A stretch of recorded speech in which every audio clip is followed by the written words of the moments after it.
ನೋಡಿ, ಇದು helping group charitable trust Bengaluru ಇವರ ವತಿಯಿಂದ ಉಚಿತ ಉಪಹಾರ, ಇದು ಉಚಿತ ಉಪಹಾರ ಹಮ್ಮಿಕೊಂಡಿದ್ದಾರೆ. ಬೆಳಗ್ಗೆ ಹೊತ್ತು ಮಾತ್ರ ನಿಮಗೆ ಉಚಿತ ಉಪಹಾರ ಸಿಗುತ್ತೆ ನಿಮಾನ್ಸ್ ಹಾಸ್ಪಿಟಲ್ ಅಲ್ಲಿ. ಮತ್ತೆ ಇದು ಪೇಷಂಟ್ಗಲ್ಲ, ಪೇಷಂಟ್ ಜೊತೆಗೆ ಬರ್ತಾರಲ್ಲ, ಅಟೆಂಡರ್ ಇರ್ಬೋದು, ಅವರ ತಂದೆ ಇರ್ಬೋದು, ತಾಯಿ ಇರ್ಬೋದು, ಮಗ ಇರ್ಬೋದು, ಅವ್ರ ಹೆಂಡತಿ ಇರ್ಬೋದು, ಅವ್ರ ಅಪ್ಪ ಇರ್ಬೋದು, ಅಮ್ಮ ಇರ್ಬೋದು, ಅವರುಗಳಿಗೆ ಮಾತ್ರ, ಪೇಷಂಟ್ಗಲ್ಲ ಇದು.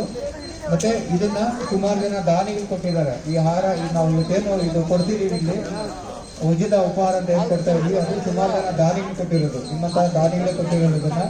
ಹಾಗಾಗಿ ದಯವಿಟ್ಟು ಅದನ್ನ ವೇಸ್ಟ್ ಮಾಡಬೇಡಿ, ಫುಡ್ ವೇಸ್ಟ್, ನೀರು ವೇಸ್ಟ್ ಮಾಡಬೇಡಿ, ನೀರಿನ ಬಾಟಲ್ ಸಹ ಇಟ್ಕೊಂಡು ಹೋಗ್ಬೇಡಿ.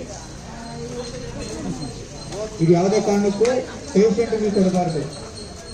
ಇದು ನೀವು ತಿನ್ಬೇಕು, ನೀವು ಇಲ್ಲೇ ತಿನ್ಬಿಟ್ಟು ಹೋಗ್ಬೇಕು, ಹೊರಗಡೆ ತಗೊಂಡೋಗೋದು ಅದೆಲ್ಲ ಮಾಡಬಾರ್ದು. ಮತ್ತೆ ಪಾರ್ಸಲ್ ಕೊಡೋದಿಲ್ಲ, ಪಾರ್ಸಲ್ ಯಾರು ತಗೊಂಡೋಗ್ಬೇಡಿ. ಇಲ್ಲೇ ತಟ್ಟೆಯಲ್ಲಿ ತಿಂದು, ಇಲ್ಲೇ ತಟ್ಟೆನ ಮತ್ತೆ ಲೋಟನ ಡಸ್ಟ್ಬಿನ್ ಅಂತ ಇಟ್ಟಿದ್ವಿ, ಅಲ್ಲೇ ಹಾಕ್ಬೇಕು. ಯಾವುದೇ ಕಾರಣಕ್ಕೂ ಹೊರಗಡೆ ತಗೊಂಡೋಗ್ಬೇಡಿ. ಇದು ಹೆಲ್ಪಿಂಗ್ ಗ್ರೂಪ್ ಚಾರಿಟಬಲ್ ಟ್ರಸ್ಟ್ ಅವರ ವತಿಯಿಂದ ಉಚಿತ ಉಪಹಾರ ಯೋಜನೆ ಮಾಡ್ತಿರೋದು.